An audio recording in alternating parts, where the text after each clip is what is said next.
Hello, welcome everybody to today, June 2nd, 2023. Wow, I cannot believe we are in June, beginning of the month, which means I always bring on an amazing guest on the first Friday of every month. And it is no different than this month that I've brought some badass lady boss, because I love my ladies, have a little bit of a bias, Goldie Chan.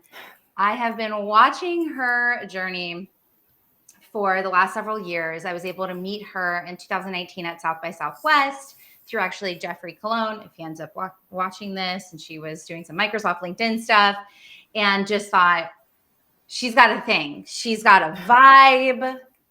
When it comes to personal branding, I could just the whole visual identity was right there. And I've watched her journey, and I'm really proud of what she's created, and watching her journey personally and professionally. And she now has a book that's going to be coming out. And so today we really want to talk about personal branding.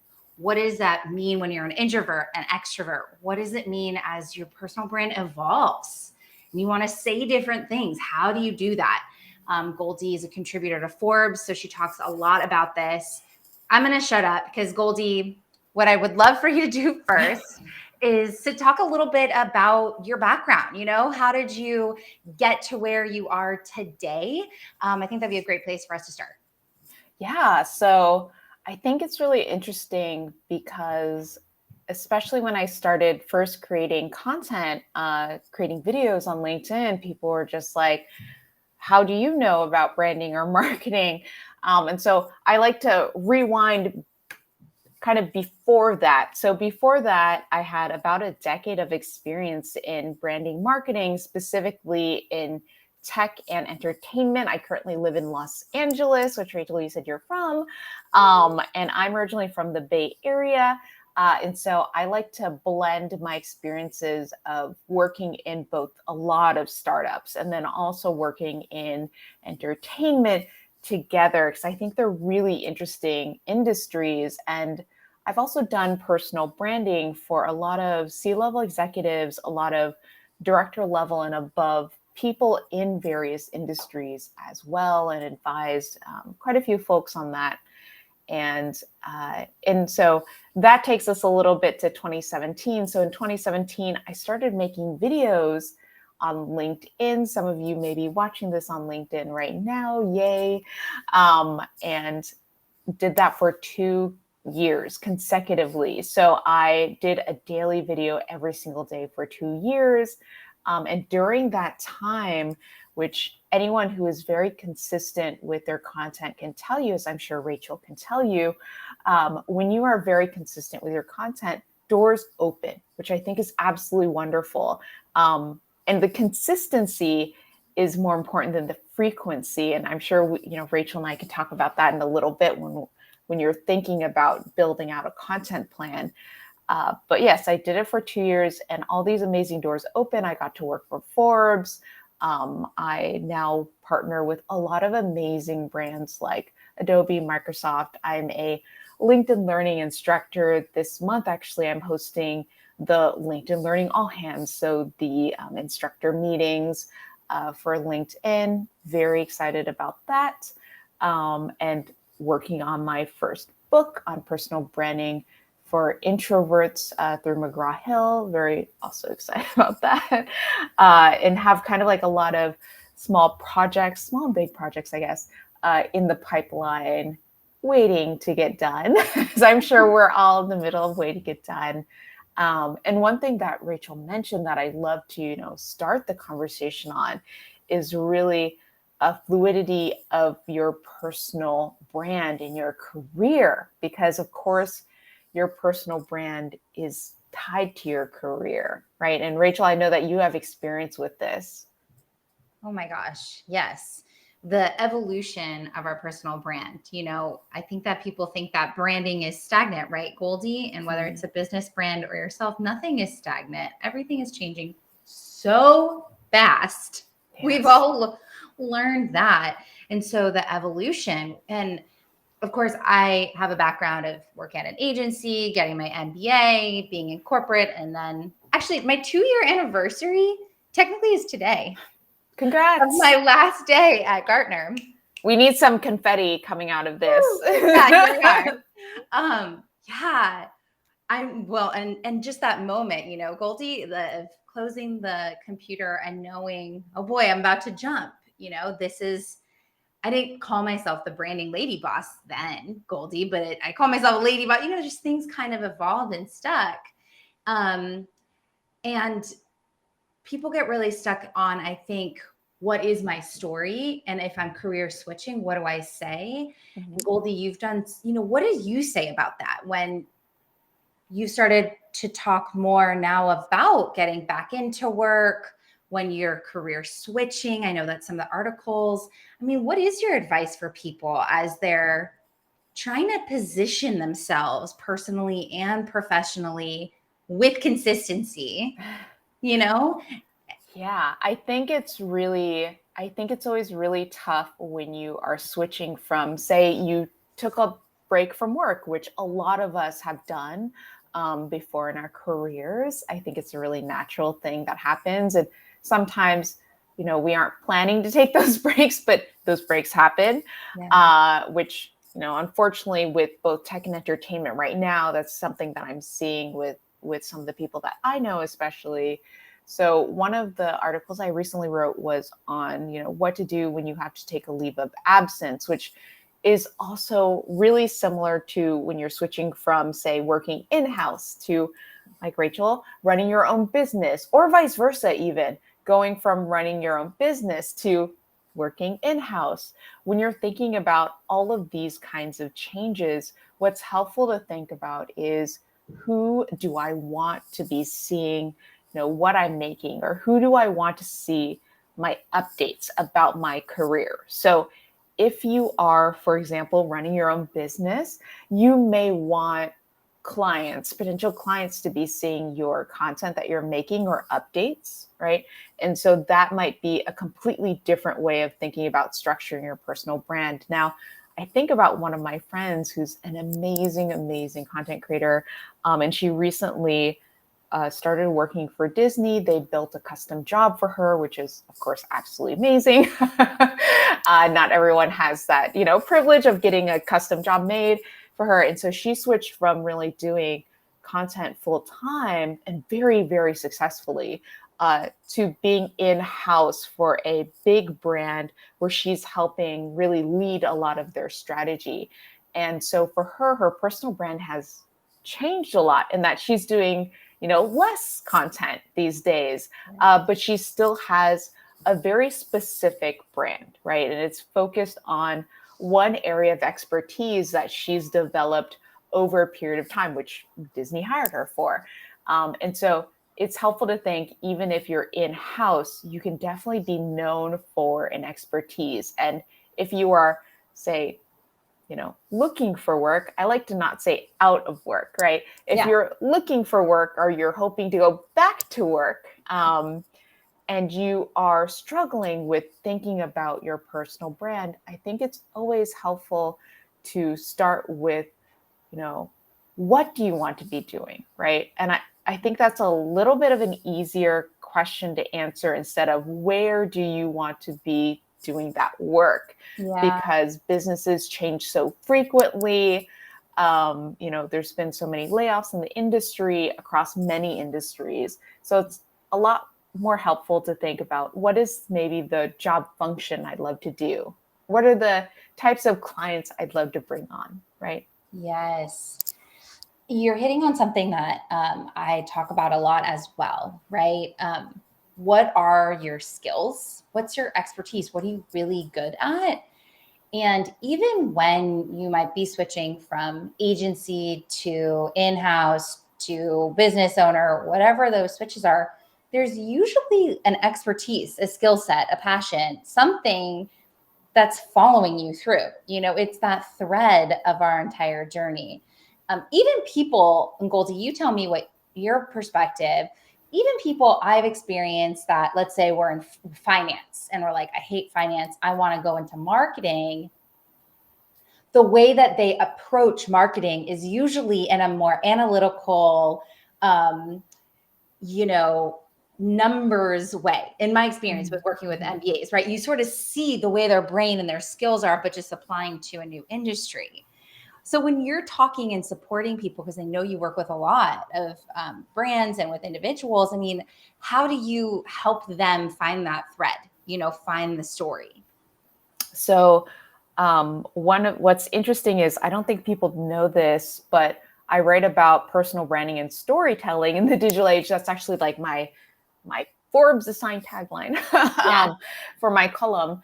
And I think it's really interesting because thinking about storytelling, and most people think, okay, storytelling is for stories, like storytelling is for the show that I binge at night. No, storytelling is also for your brand, and not in a fluffy way either, right? It's really important to know that you have control of your own story, first of all, which I think is really empowering. You are the first person that gets to tell your story.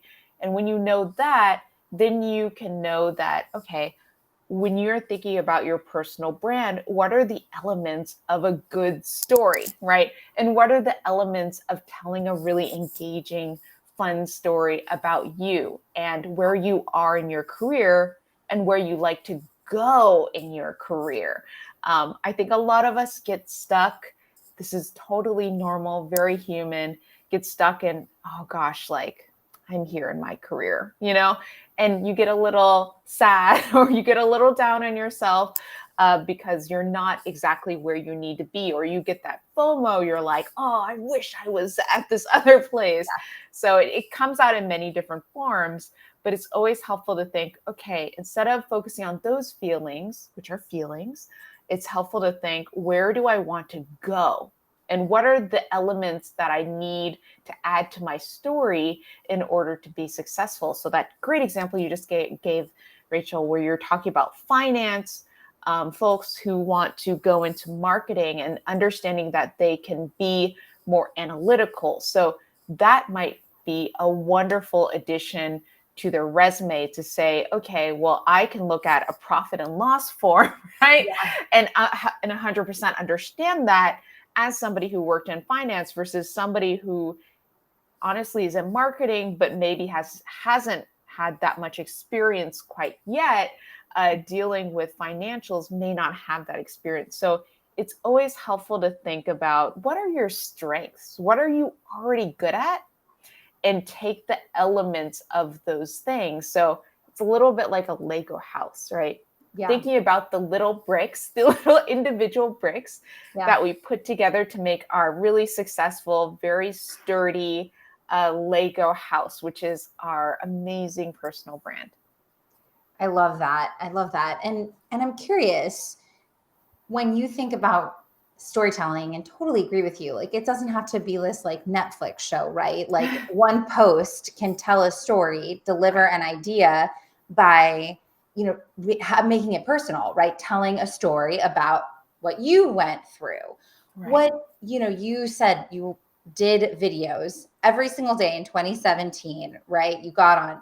I mean, what is your approach? What do you think has been some of the key things that you've done in your storytelling that have really helped you shine and, get the opportunities that you have? So I think one of the things, there's two elements that I love in my content, but I also love in other people's content. So please take this idea. Yeah. And I call them the two E's, entertaining and educational. So I think that really great content, especially on LinkedIn, which can be a really tough platform to break through on, to be totally honest. Yeah. It's very helpful if it is educational, because people will learn something, and everyone has something to teach. Yeah. And entertaining, because it's, it's very easy to get bored. We all have limited attention spans. We all, but it's helpful if things have the elements of both of those things, because LinkedIn, as opposed to say TikTok, where you can be purely entertaining, right? Yes. And that's great for that platform, may not come across as well on LinkedIn, and also may not serve you as well if you're looking to, say, get a chief marketing officer position and you're making silly videos, that might get you an interview, that might get you in the door. You know, there's always an exception to the rule, so I don't want to say never, but it's a little bit helpful to be a little more professional, certainly on LinkedIn as a platform. 100%. So entertaining and educational. And I could not agree more with you. And especially on that educational front on a platform like LinkedIn. I think that's why both of us gravitate towards it, because it is more of a business professional conversation. It is about giving value first, even before entertaining it. I almost see that we've started to get more entertaining in the last like 2 years, Goldie. I mean, you were one of the first, but now with just like the creator team and creator mode and all the tooling, right? There's definitely more opportunities for that side. But I love that. I love that. And just want to say hi to just a bunch of friends on here. I see Tracy's hanging out with us, and Patty, Lisa is awesome. Thanks. If you have any questions, definitely get them in. The other thing I want to talk about in our time together, Goldie, is the book, right? And this idea of personal branding for introverts, which I think is such a great concept, right? Because you hear personal branding and you think, I don't do that thing. You know what I mean? Yeah. That's for the people that they're super talkative, they're community, like me, basically, right? You're extroverted, Rachel. You've always, yes. And that's not what a personal brand is, though. I think Rachel, that's such a good point, because I think people sometimes have a fundamental misunderstanding of a personal brand, in that most people think a personal brand is shouting into the universe, and that's also the only way you can do a personal brand. But as you know, as you work with clients as well in their personal brand, that's certainly not the only way to grow and develop a personal brand. And when you're thinking about what are the successful elements of a personal brand, one thing that I always like to tell people is, are other people thinking about you? Right? Because we can't have a personal brand in a silo. We can't have a personal brand in a vacuum. We have a personal brand in relation to others. And so one of the things that actually I did a lot in my career, prior to creating videos on LinkedIn and in the early heady days of 2017, is I worked a ton in community management. So I worked in-house building communities anywhere from 500 to 50 million. And so building communities of that size really helped me when I was thinking about my community, when I started growing that, and thinking about, okay, what are really important things to be doing when I'm talking to my community? And so as all of you who are watching and listening to this live stream, I'm positive some of you are also trying to grow your brand. And part of growing your brand is successfully navigating growing your community. And once again, your community may not want you to, do the yelling at them. Your community may want you to have a softer touch, may want you to relate to them in a different way. So it's always helpful to also know, who are you talking to, and who is in your community, and who would you like to be in your community? Oh my gosh. Yes. You are talking about your audience, and I say that your audience is people that can, just like you said, can relate to your background and experience. And I feel like a community doesn't have to mean, Goldie, that, you have literally a community. We have a Discord community, right? Like an actual functioning, like I think about the people that follow and connect with me, right? Those are my people. Those are part of, we call them our family. LEE. Yeah. It's our little thing. I don't have my hat next to me. But I think, Goldie, I mean, you have a large community as well of people that are following your content, reading your articles, and it's the people that are relating to what you have to say.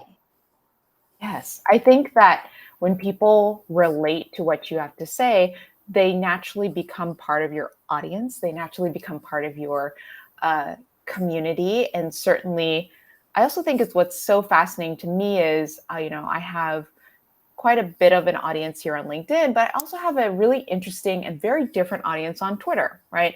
And so it's also interesting to think, just social media wise, platform by platform, your community might be different. And I'm currently on Blue Sky, if any of you have heard of it. It's in, a little bit of a closed invite only situation right now. But it's another platform where I'm slowly, growing a community there as well. And as I think about new platforms or starting from scratch, I think, okay, who is it that I want to talk to, and how do I want to talk to them? And this is, I think, important for personal branding, whether you're an introvert, whether you're an extrovert.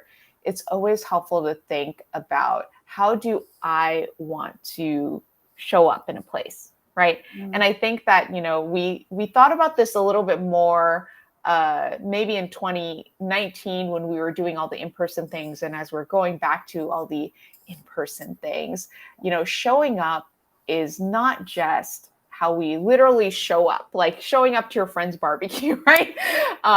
But it's also how we show up online. It's also how we relay our thoughts, our feelings, our career goals into these and onto these different social media platforms. So I think it's always helpful to think, how do I want to show up, both in like what I'm typing? This is me trying to like mimic typing. Yeah. And also, how do we show up when we are talking to people who are in our communities, responding to comments, right? Responding to different things that we think are interesting. And what I think is really fun is, when you think about audiences, everything is connected, right? So if you are just starting out growing your audience, or you want to have a bigger audience, one of the things that's always helpful is to not just shout into the distance just by yourself, but be engaged in, this is like maybe my third E that I love, be engaged in conversations, right? Mm-hmm. So being in a conversation with someone else is always so much better and more helpful than being on a, I was about to say microphone, wrong. Being on, what is that? Speakerphone, is that right? Whatever. I'm a little fuzzy. It's a little early for me. I'm just going to completely get this wrong, so I'm not even gonna try. But yes, everybody knows what I'm talking about. I could pull up the emoji. Yes. But essentially, like being on a loudspeaker instead of being in a conversation with people, to me, one of these things is successful, and one of these things is usually less successful. Yeah, totally. And I mean, to me, that's some of the difference between being a creator, being a thought leader, versus saying I'm an influencer. Yes. And megaphone. Yes. That is literally, wow. I had all sorts of words in my head that were not that. That's exactly the word I wanted. Okay. Before we close out, I have to ask you this, Goldie, because, you are ahead, you're on Blue Sky, you're always kind of on to the things that are coming.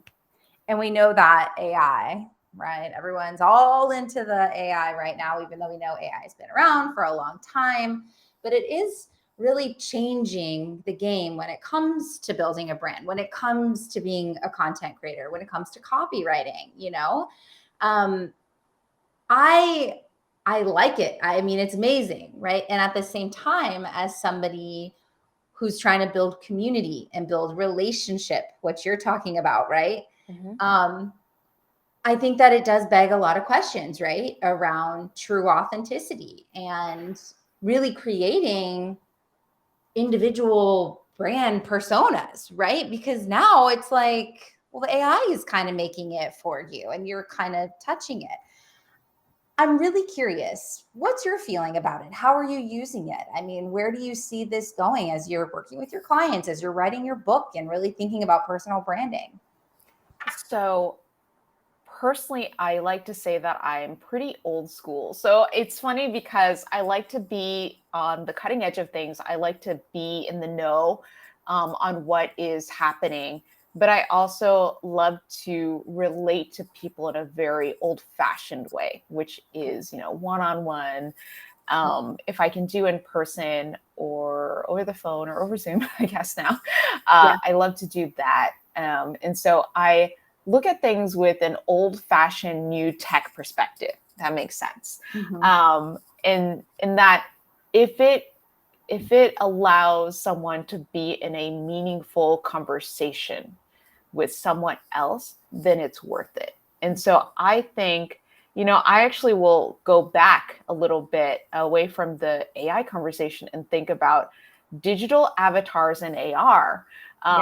And I think that's so fascinating because you have these people who have, millions and millions and millions of followers on Twitch, on YouTube, who have completely, made up personas. They have a 3D digital avatar. In fact, one of my friends runs a business where they literally have a musical character, and that character is run by a human, of course, who does the motions, but the actual avatar itself is completely made up. But people relate on a human level to this character.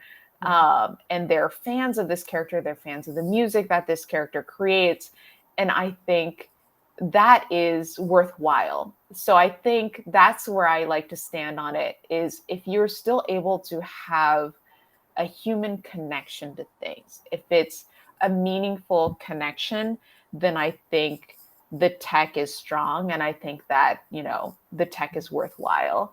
I think if it's tech just for the sake of saying, I'm doing new tech, that I'm personally less interested in. So I'm interested in, for example, Blue Sky, because, I see that a lot of people who were really frustrated with the platform I won't mention, that maybe has tweets, they've migrated there and they're having lots of really interesting conversations on there. And so to me, that's then new tech or new platform that's interesting to me. So for me, I like to think if it's tech that has meaning as opposed to tech for the sake of tech, that's more interesting. I absolutely love that, Goldie. And I genuinely appreciate you answering, because I've been wrestling with it. So your perspective on that, is it building relationship, is super aligned with us, with me, and Josh and Standout Authority. And so the question really is going to be an individual integrity, right? At each person really saying to yourself, are you using this in a way that's in integrity? Is it in to build relationship? Is it to build community? Is it, to really enhance conversations, really, or not? So that's just, I love that. I love your perspective on it. And I think we're going to see where it all goes. Josh has been telling me about this Blue Sky, so I'll have to be checking this out, with that, you're amazing. I'm very excited to support you when this book launches, to read it. Consider me part of the crew to help get the word out, because we need people like you telling this true stories and to really be talking about relationships, and that's what you're trying to do. And I love it, Goldie. So thank you so much for being here. Thanks everybody for watching us today. If you don't follow Goldie, obviously go check her out. Is there any other places, anything you want them to follow or check out specifically, Goldie? Gosh, I'd say that the two places I'm most active are LinkedIn. So follow me here.